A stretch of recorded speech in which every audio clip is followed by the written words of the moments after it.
Are you someone that's wondered if creatine is actually worth using?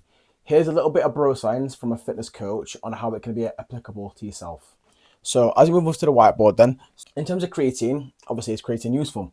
The common critiques that I usually see are that you don't feel it, you're not training for strength, or that you don't know how to use it. So let's analyze these and let's walk through them one by one.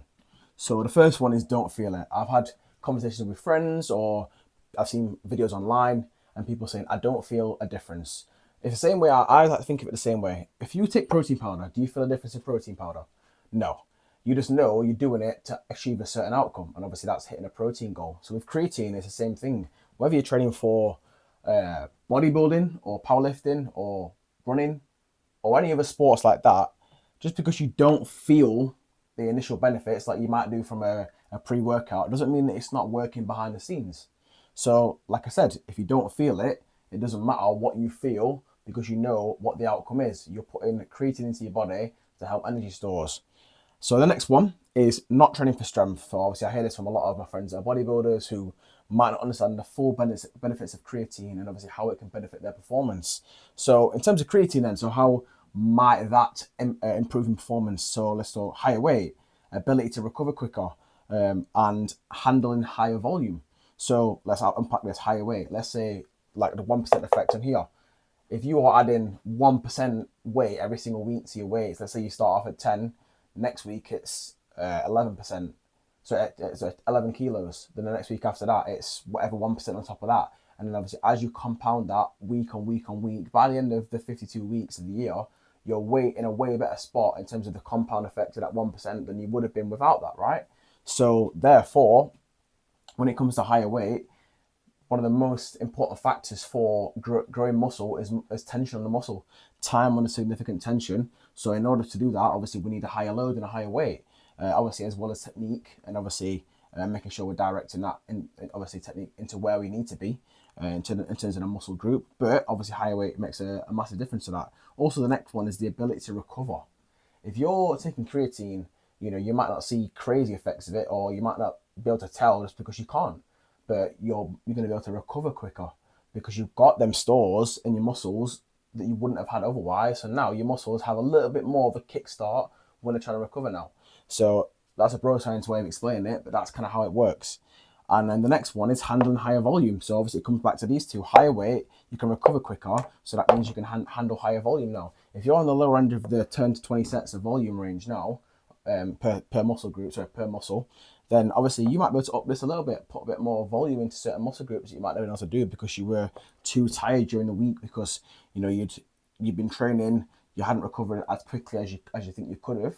You take a bit of creatine. It might take obviously a little bit of time to get into the muscles properly, but when that loading phase is done, and obviously then you're into it be essentially filling the muscles up, you can handle a bit more high volume now. If you want to add one or two sets here or there for certain muscles, you can now do that because your body's going to be able to tolerate it a little bit better. So that's another thing. All this is going to contribute to your muscle growth, regardless if you're training for strength or not. And also, that's another thing. Training for strength doesn't necessarily have to be exclusively for strength. Muscle generates force, and that equals strength anyway. But yeah, off the tangent, straight back to the creatine. So another thing I see is that you don't know how to use it or how to have it. So with creatine, it's simple. It's a powder. You can put it in protein shakes. You can put it in porridge. You can put it in electrolyte blends. I've done all three of these. I tend to prefer, depending on the day, in a protein shake or a porridge. Protein shake, if you're having quite dense protein shakes, it can mask the creatine altogether. Like if you've got peanut butter in there and fruits like bananas and then porridge oats blended up and top of that on top of milk, like you're not going to be able to tell there's creatine in there basically at all.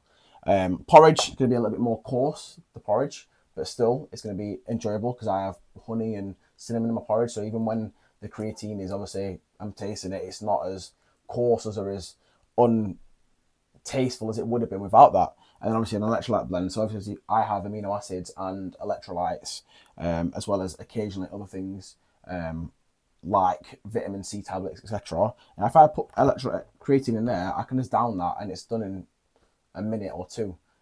So it's just easy ways to get it in. But yeah, obviously, like when it comes to this, why the 1% effect, like I said before, adding that 1% onto a certain movement, 1% in a bench press if you compound it over time, it can be the difference between 100 kilo bench press and 105 kilo bench press.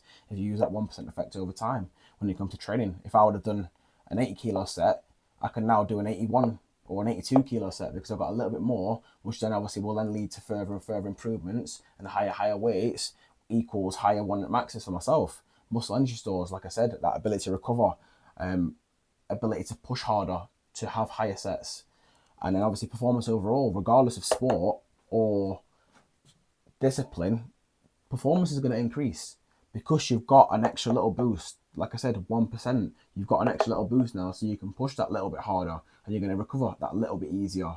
But yeah, that's the video. Finished there. Thank you guys for watching if you got this far. I hope you have a good rest of your day. Any questions, leave them in the comments. I'll answer them as soon as possible, and take care.